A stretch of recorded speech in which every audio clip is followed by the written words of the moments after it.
They are children of abundant village, of the good life in America.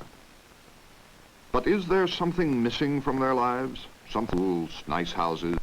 Webster Groves is 6 square miles of the America, just below St. Louis and way above the...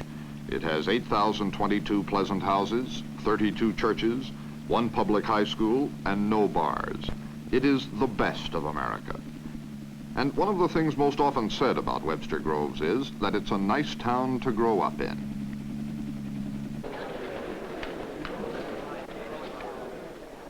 688 16-year-olds are growing up in Webster Groves. 16 is the turning point age, the age at which they can drop out of school or get their driver's licenses. It is also the age at which they begin to think seriously about themselves. We wanted to know what the privileged 16-year-old of the suburb thinks, and we didn't want to have to guess. My name is John Johnstone. I'm a sociologist from the National Opinion Research Center. As you probably can discover now, if you don't already know, CBS is producing a film entitled 16 in Webster Groves, and in conjunction with this film, a survey is being conducted here today. The purpose of this survey is to find out what you think on various questions that may be covered in the program. And so the 16-year-olds of Webster Groves, Missouri, gave us their opinions. The answers to 36 pages of questions designed by the University of Chicago sociologists to cover every aspect of teenage life. To be sure, we weren't getting only the answers the students might feel we wanted.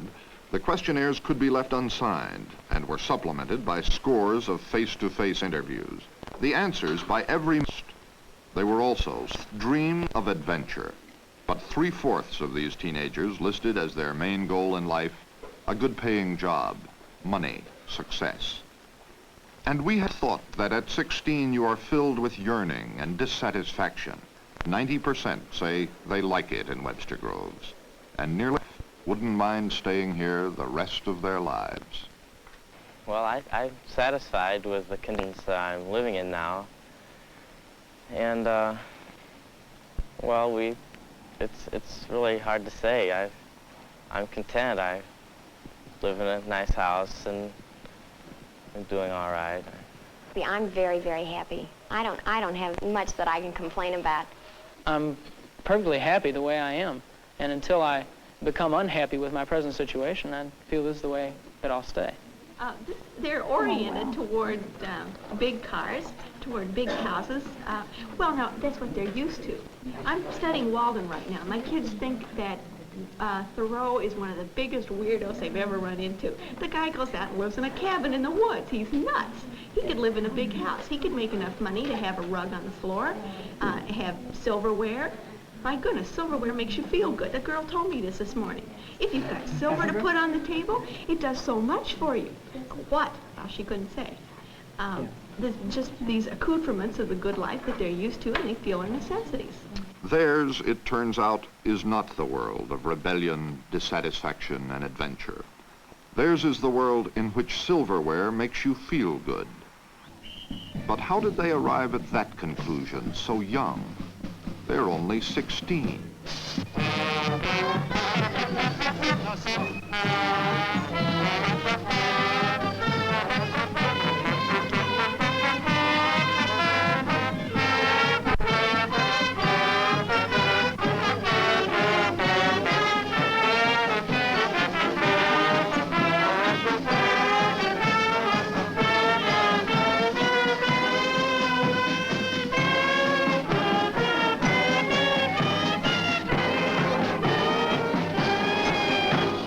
In Webster Groves, the city of fine homes, live 30,000 people who couldn't be prouder.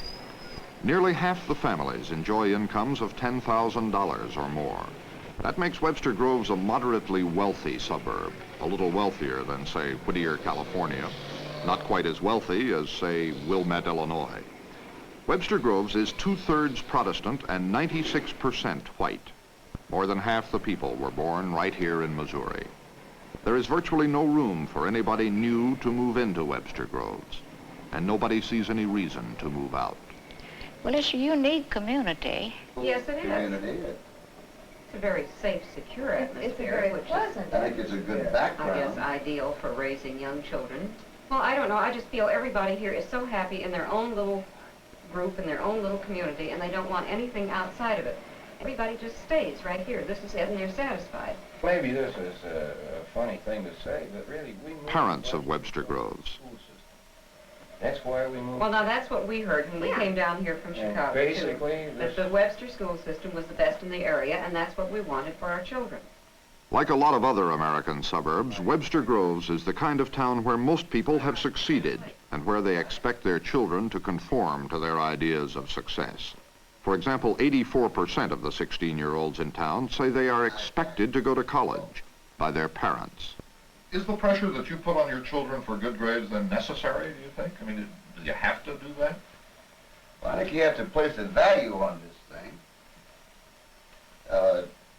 What are the results if they don't?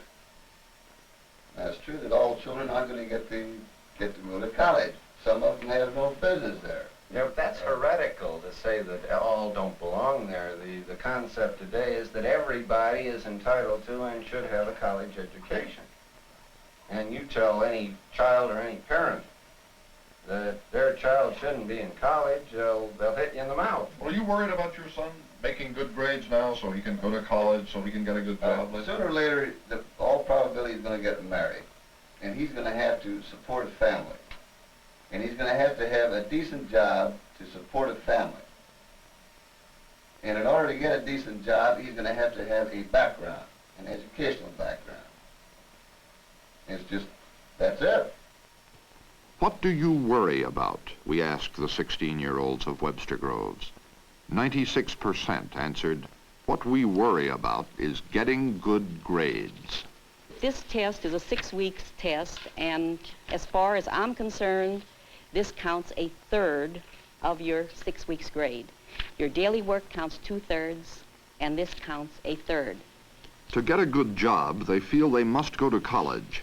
To reach college, they feel they must pass every test. To pass every test, a majority affirms, they will do anything. Too many people have pressures of school and from their parents to get these grades. The grades become all important. They have to get it. It's a drive. It's not so much that they understand what the drive is. It's just that they've been told this is what to do. And to many people, the pressure is just too much. They have to cheat, they feel, to get the good grades, to stay up with whoever is ahead of them. 54% admit they have cheated in order to pass a test.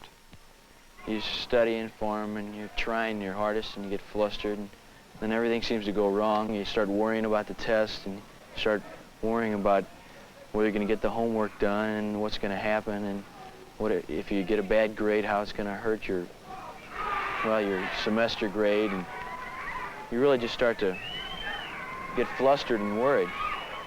Sometimes you can, to counteract this, sometimes I go downstairs and, I lift weights, and that really does help take some of the pressure off, because it just helps relax you, because you work all your tension and anxieties off and with them.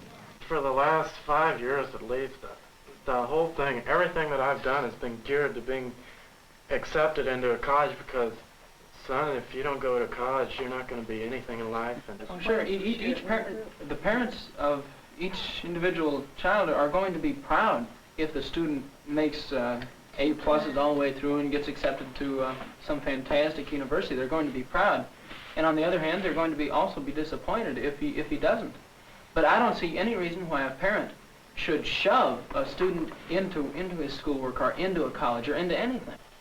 College night in Webster Groves brings the college representatives and the students and the parents together in a kind of pressure cooker of aspiration.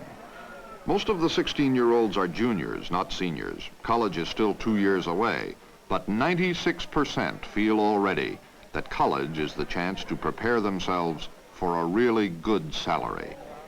So this is the night the future is wrapped up in. And this is the night they find out that ahead of them is even greater pressure, even harder work. Every professor at DePaul University and practically every school in the country will say that you should spend an absolute minimum of 2 hours studying for every 1 hour that you're in class. I say 3. From my own personal experience, from having watched several students go through college. 48 hours of study a week, then, that you're going to have to do, compared to the 13 that you're doing right now outside of school. You have to add to this the 16 that you're in class, and at least another 6, possibly even 10, for laboratory work and other work outside. That's 74 hours a week that you're going to have to spend to get the same grades that you're getting in high school. If you ask them why they go through all this, 90% of the 16-year-olds give as one reason the chance to make my parents proud of me. I have a youngster in my class who is out now because she has a nervous breakdown. She's only 15. Now, how could a kid, 15 years old, have a nervous breakdown? Webster High teachers. Who came in and told me the keys to his own personal sports car would be taken away if he didn't get above a C. Maybe the basic problem with a lot of our kids is that their parents want them to get the grade. Society is valuing education at the present time, but the kid himself doesn't care if he gets a B or C or an A. Oh, if he gets an A, it's fine, but otherwise he just couldn't care less.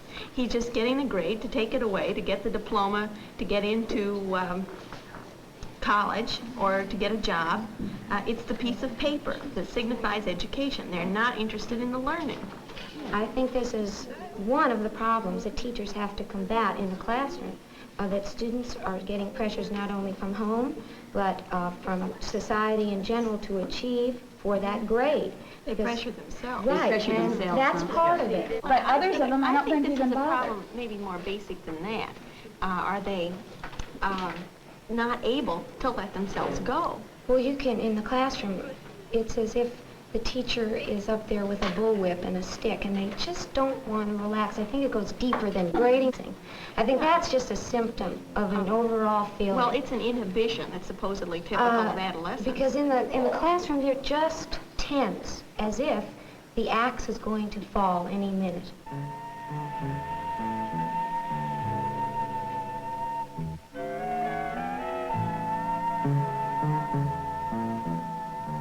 Do you find it difficult to live with the pressures to do well in classes?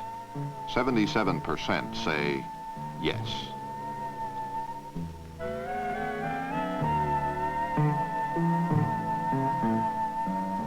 What do you do on a typical Sunday? Homework. What do you think a television broadcast should say to the people of America about teenagers?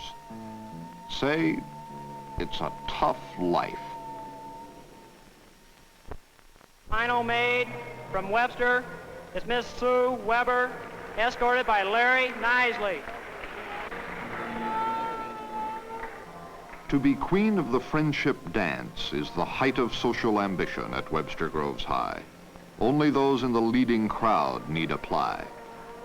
To be in the leading crowd, it is not essential to be a good student, to get high grades.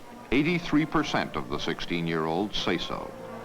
Here's what they say is more important: to have a nice personality, to be a leader in activities, to be good-looking, to have money and a nice car, and to come from the right family. The queen from Webster Groves is Miss Sue Weber.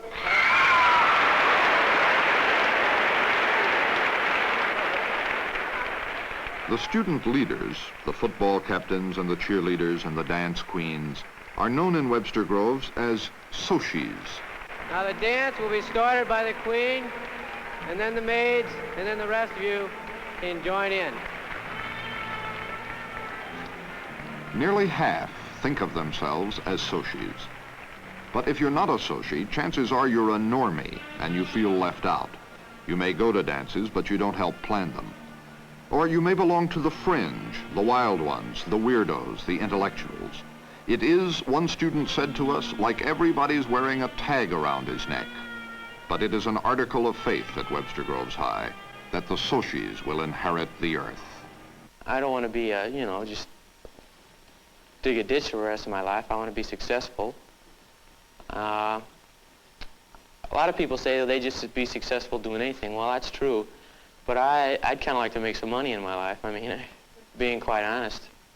Well, I think that my main goal is to become financially a success, and by this I mean that so I can support my family handsomely and have 2 cars, have a home 2-story house, and have sort of a high status with my friends. Well, everybody lives in this suburban life. Most everybody has a job and a substantial income. I mean, there's not too many slums around here. Just everybody has substantial income. And every man comes home from his work about 5 o'clock, comes home, 2 kids maybe, 2 cars maybe some house pets. He'll come into his house and he'll say hello to all his kids. And this is all the same almost throughout all Webster. Everybody comes out in step, and they're all dressed the same, and they all have the same ideas, and they teach each other what to think, what not to think, and how to dress, and just what to do, and how to accept everything. That's 1, 2, 1, 2. And everybody comes out like that. Nobody comes out 2, 7 or 16, 4 or anything else, just 1, 2, 1, 2. 1, 2, 3, 1, 2.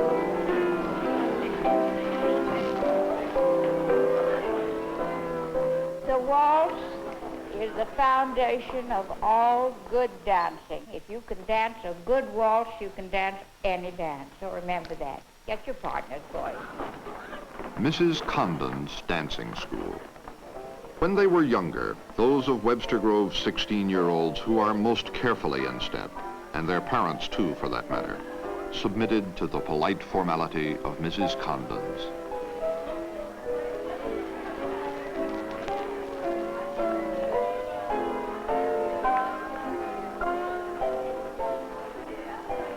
If there's anyone else chewing gum, throw it out the window.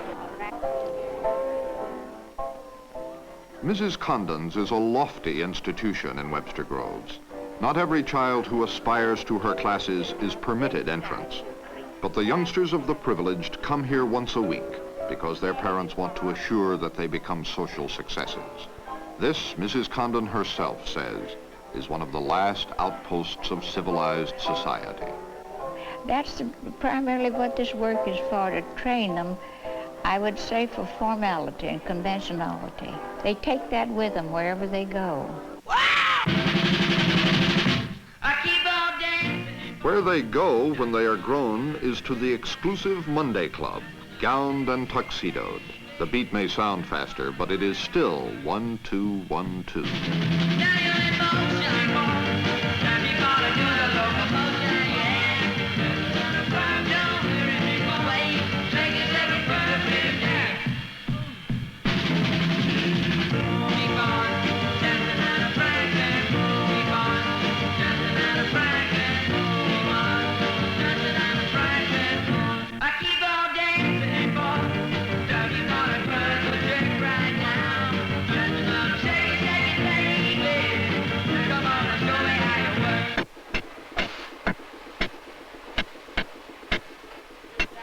Some 16-year-olds are outside the world of Mrs. Condon's and the Monday Club and out of step.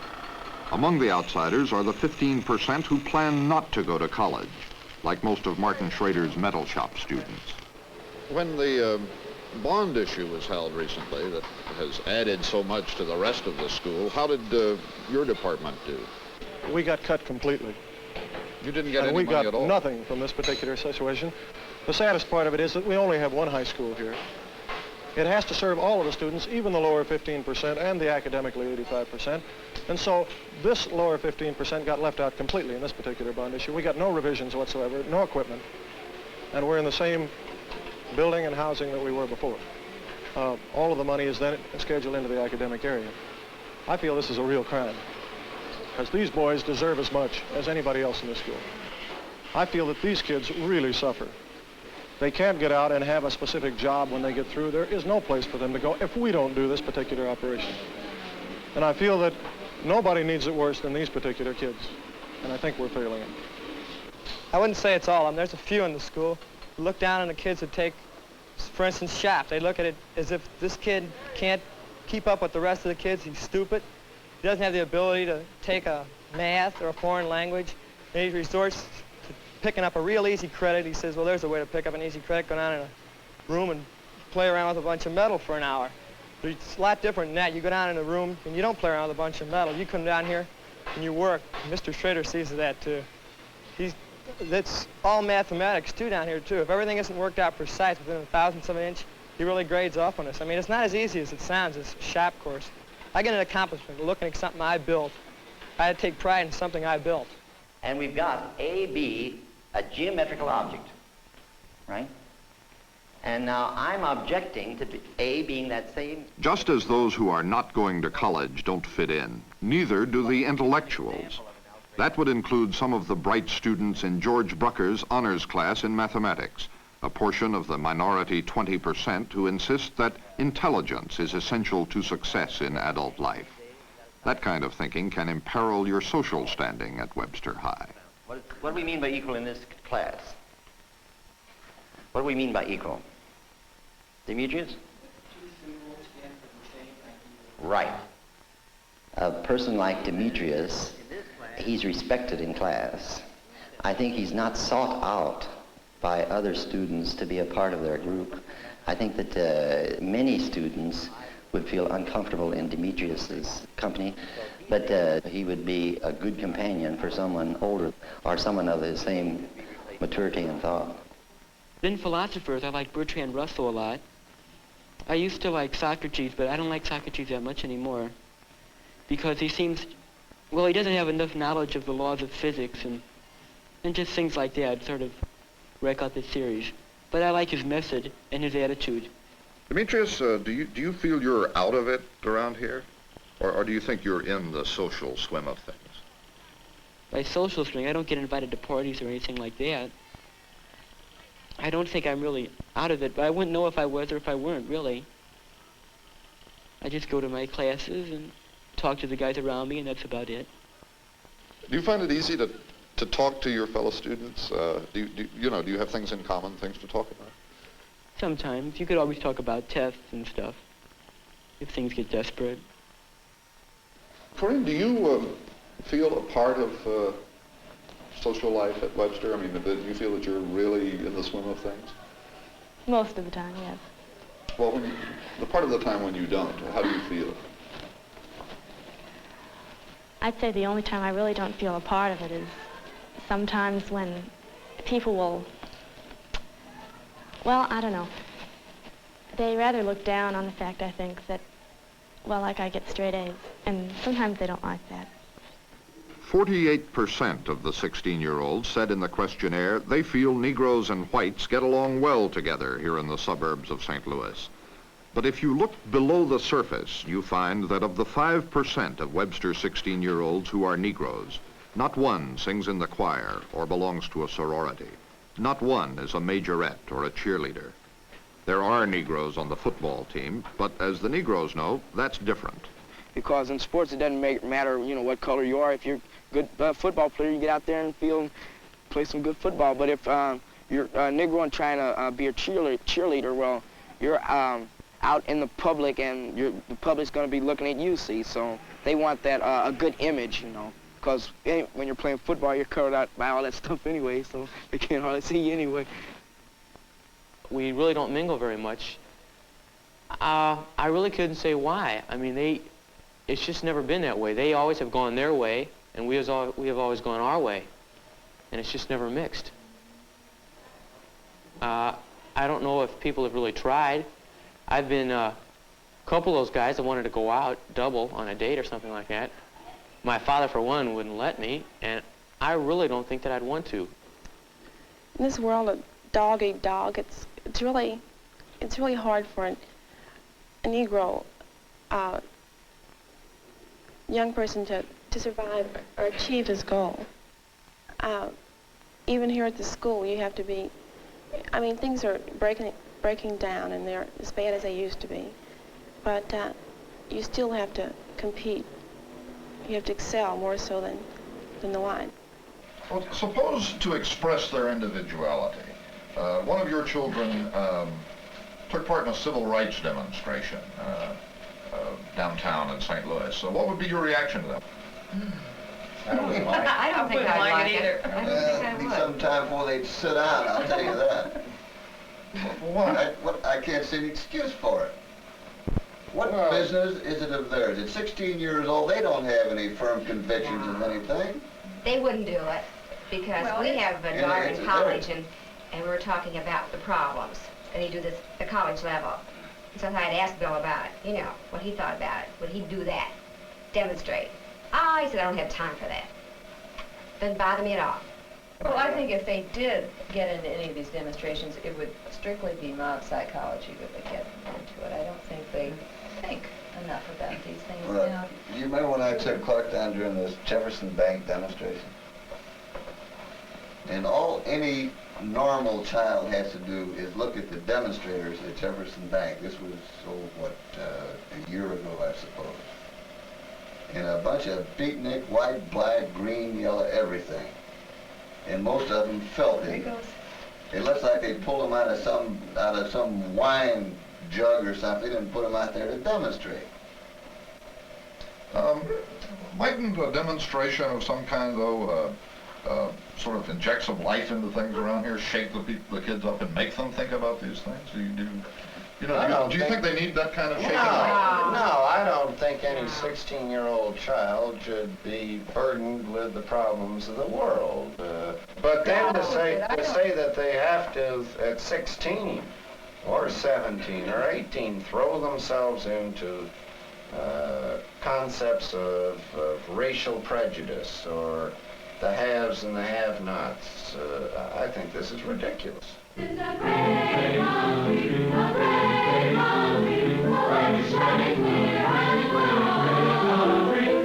a look in your history book, and you'll see why we should be proud. Oh, hats off to America, the home of the free and the brave. If this is flag round, do you know there's a flag to wave? Is there a better flag to wave? It's a great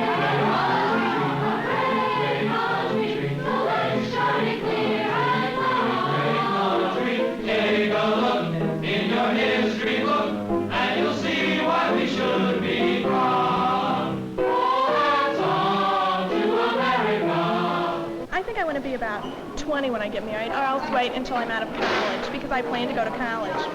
And the kind of husband I want, he has to be able to support me, because I've already picked out the house that I want to live in. It's right across the street from where I live now, and I just love it. It has 4 bedrooms, and it's a split level.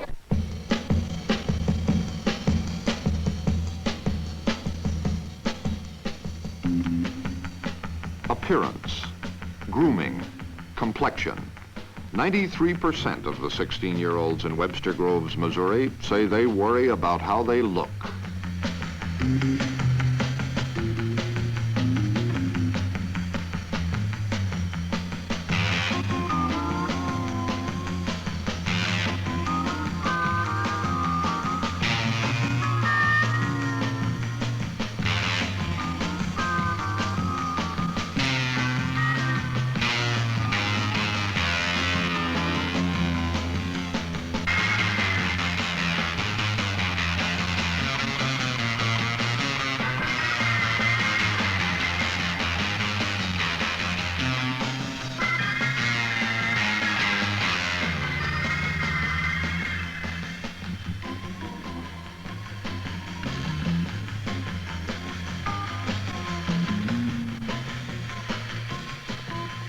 "71% of the 16-year-olds go out on dates at least once a week.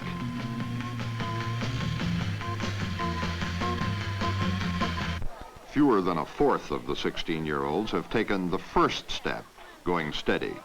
They go places in crowds more often than in pairs. Here in their suburb of St. Louis, their lives are not typical of all of America, but they are typical of successful America, the teenagers who are growing up in 1,000 other college-bred, tree-shaded bedroom communities. Their lives are privileged. They told us so in the questionnaire. 78% have bank accounts of their own. And their lives are insular. 99% could tell us who Dick Van Dyke is, but only 20% could identify Ho Chi Minh. What's important to them is what's here and now. Oh, well, it's pretty important to have a car so you can go out and park and make out and all that ensues with that. Without that, you can't do anything because I'm sure the parents wouldn't want you to do that, especially with them. And besides, you know, it's not proper manners to sit in the back seat and heck when they're driving you wherever you want to go. If it's someone I really like, I think on the first date, I would let him kiss me goodnight. But if it starts getting very serious all of a sudden, it doesn't work. I just say forget it. Their ideas about love and sex are as conservative as most of their other ideas.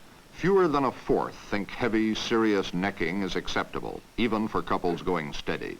96% reject the idea of sexual intercourse at their age. And sex is at the top of a long list of things about which they rarely disagree with their parents. Around 2/3 say they never disagree about religion or politics or career plans for the future. A lot of the parents feel it's much more important. Go to college, get a job, get married, have a happy life. And they just don't quite picture their kids doing something like joining the Peace Corps or going into social work. The Peace Corps and social work rank low on the scale of ambition. Business and the professions rank high. Only 13% of the boys say they often worry about being drafted into the Army. Almost exactly the same percentage that is planning not to go to college and who therefore have no built-in Army deferment. More than half the students think it's likely they'll live to see a nuclear war. Really, there's so many things happening nowadays, racial discrimination and then all the trouble in Vietnam. And it just seems like they're going to have a great big war any minute now and everything's just going to blow up. Fewer than a fourth of the students say they often worry about the war in Vietnam. But when they do think about Vietnam, they are more hawk than dove. Only 17% favor negotiating a settlement with the communists and getting out. And they are critical of young men at home who try to escape the draft. Burning draft cards, for one, I think that it's kind of ridiculous because, I mean, a society is set up to around government and law, and if no one enforces the law, then society just can't exist. And I think that in that respect that people should just obey the law, even how they feel about it. There's a group of kids in the school area referred to as the hoods. They're the type that go out on weekends and booze it up and go out and try to pick up girls and do dirty things like that, and then they terrorize neighborhoods. They're the type that do all kinds of wild things on their weekends. But doing wild things makes you an outcast. There is a small element of wild youngsters, but in Webster Groves it is very small. Only 1 in 50 regularly drinks, even beer. And only 1 in 5 has ever skipped school, even once. If you're 16 in Webster Groves, you believe in obeying the rules, and there are a lot of rules to obey. At home, you have a curfew. At school, you promise not to smoke, cheat, or run in the halls. At the drive-in, you can't leave your car. And even down at the 2+2, the non-alcoholic teenage nightclub, where you think you're free, you're not.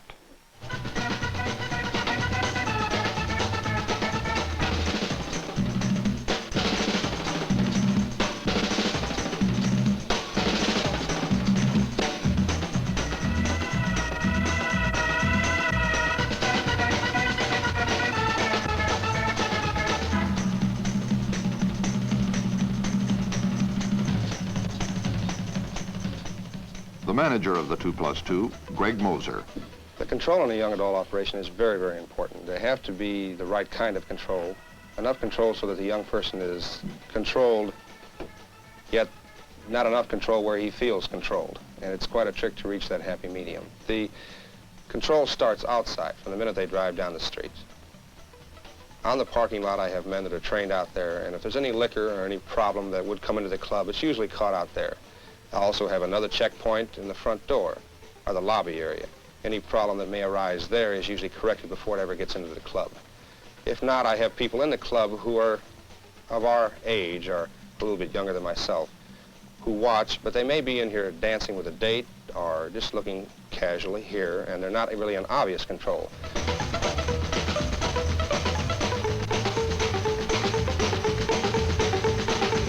Good time. Clean time. Controlled.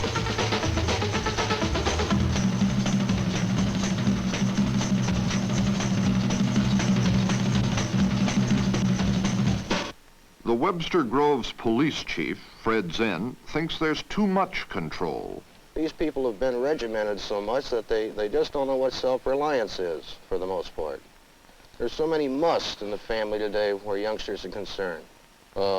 Youngsters must go to a certain dance or be invited to a certain party or belong to a sorority or fraternity. This is a must. They must wear the proper clothing. They're told where to go and when to go so often, and so much is done for them that, as I see it, a lot of these youngsters, they're just not learning self-reliance at all.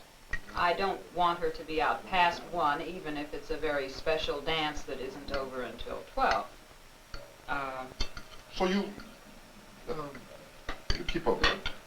You know where she is. Yes, and this I insist upon, and this is one place where we have felt a lot of parents perhaps are going wrong in that they aren't, I'm snoopy. I guess that's it. Just downright nosy. So when she was, now I'm not doing this anymore as much because I know pretty much her friends, and I know the parents better than we did, say, 2 years ago. But I do want to know where she is and what home she's visiting or what show she's going to and so forth. And I think this is absolutely necessary. I think too many parents let this go by. Mom. And, yes? I'm going to say something. You know, the other night when I told you when one of my friends asked me if I could come over and about 3 other girls over and you wouldn't let me go. And I mean, I was really kind of mad at that because I figured that I'm old enough now that I know how to take care of myself. And if I want to go over there and if they're going to do something bad, fine, I'll get up and come home. But it seems to me that you just don't trust me that far. And that made me angry. And that's the first thing I've been angry with you about in a long time. Well, honey, what night was it? Friday. It happened to be a girl who does not have any discipline at home, whose mother. I know that she is wild, and I know it for fact. It is not rumor. So I just say no. Because really, you, at this age, you don't necessarily trust her that far. That's right. I want to. And I think basically it's not right now. Last year I said, Patty, I do trust you. She lost our trust by doing all these kooky things, so she had to earn it again. I think you're irked a little bit. But you just have to go along with the policy, honey, because they set policies all through life, and you just have to kind of go along with them. It's just living up to moral ideals and standards, that's all. Can I say something? Yes, raise your hand. The things that are important to me don't seem to be that important to them. I mean, sometimes they'll listen, like Mom will listen, you know, and she really does listen a lot to me when I feel like in the mood to talk. But she just doesn't seem to be, you know, as interested in the things that I am sometimes. Restrictions. Controls. You just have to go along with the policy because they make policies all through life. But there is one place where your life is almost your own, and that's behind the steering wheel of a car. Driver's education is the best-liked class at Webster Groves High. That's right. Always watch out for the driver who turns from the wrong lane. When someone unexpectedly... 81% of the 16-year-olds drive. 80% are permitted to use the family car. But whether you drive depends on whether you pass the driver's license exam. It is as close as you can come at 16 to a moment of truth. You Martha Brown? Well, Martha, you passed the test. What do you think about that? You made a 77. Now it takes a 70 to pass, so you had 7 points to spare. Well, it's just going to take a little more work on your part, son. You've accumulated too many points. It's not a case of any dangerous action on your part, but in other words, all your driving needs just a little bit more work on it. Okay, that's $2. Getting your driver's license reduces all the restrictions, all the controls, all the social climbing pressures. Short of funds here. Once you have your license, you are equal, and you are free.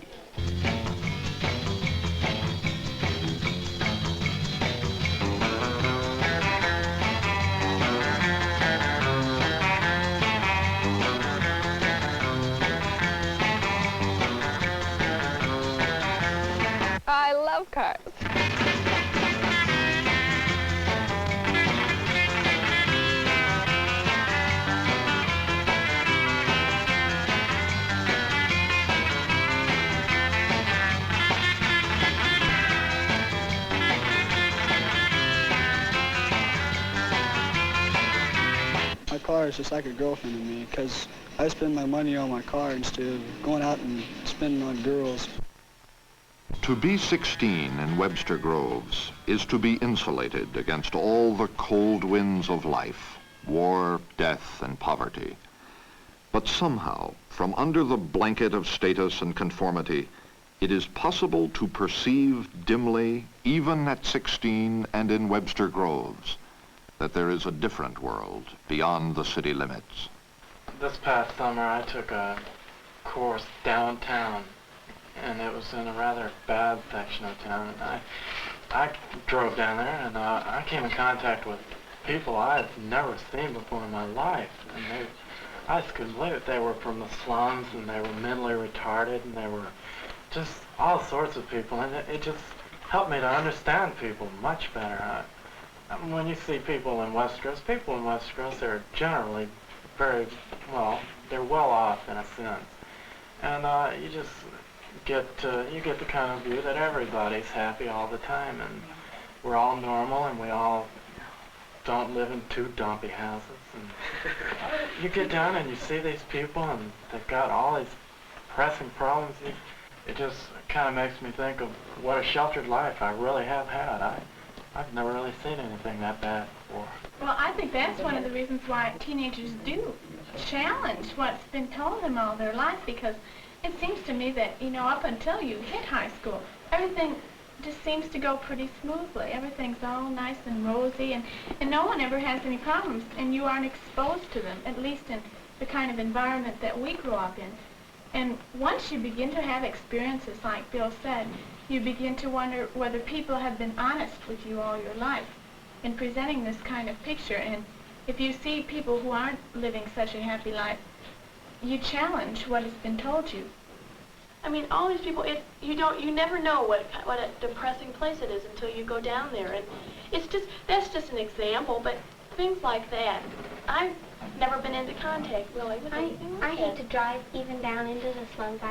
I almost feel guilty that I should even have decent clothes. I feel guilty because why is it that some people are so rich, they throw their money around and then they end up having a bad home life, and then some of these people have nothing.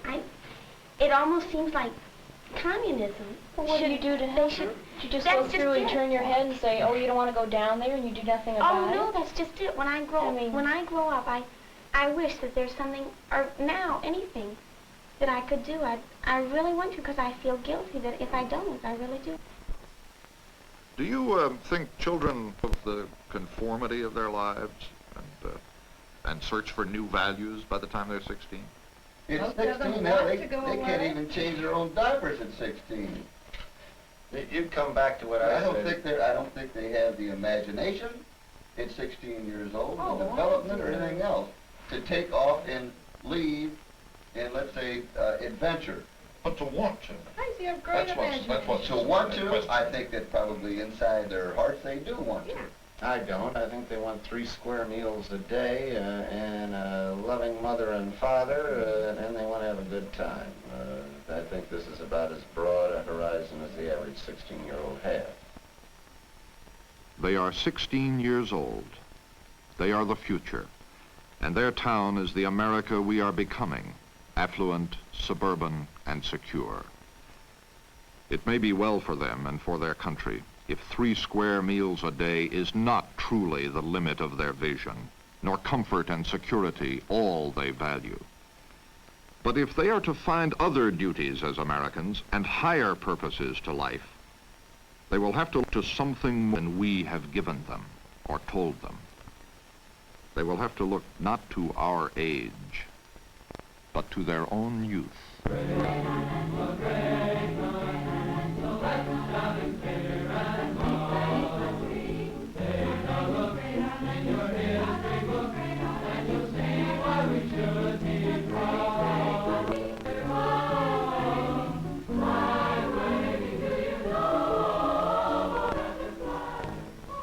Supervision and control of CBS News.